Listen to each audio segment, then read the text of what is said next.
Welcome po uli sa ating channel. So malapit na po ang eleksyon kaya ituturo ko ngayon kung paano malaman ang precinct number nyo.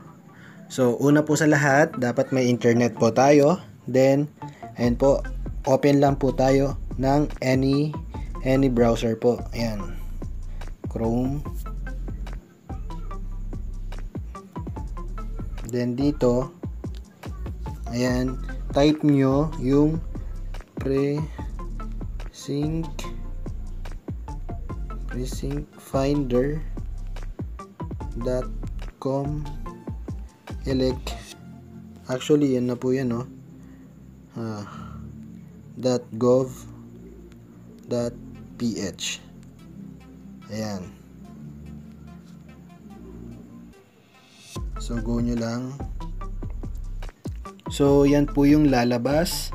Then, ayan is continue nyo lang po. Click continue.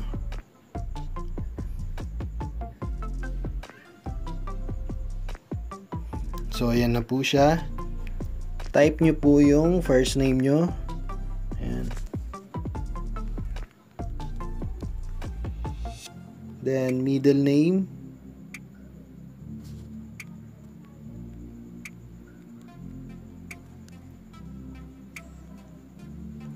Mali.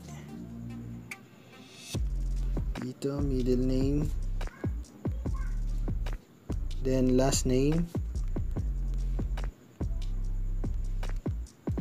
At date of birth nyo. So, yan. Then, done. Lugar kung saan nakarehistro. So, hanapin nyo lang po. For example, sa akin po ay Cavite.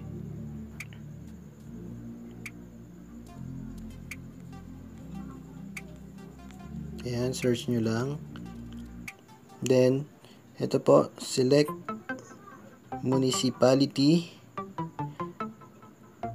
Ito po, kung wala po yung option dyan, dito, kung wala po yun dito, yung kung saan kayong lugar, click nyo na lang po yung select special province. Ayan. So, ayan. Go na po tayo. Ayan, Cavite. And then, select municipality. So, ayan. City of Dasmariñas. So, ayan na siya. Make sure lang tama yung details nyo. Then, to check nyo to. I'm not a robot.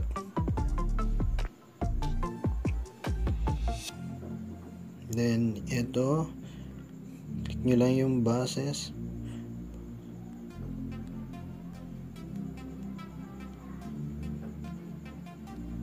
Verify. So, yan. Okay na. Then, search. Then, proceed lang.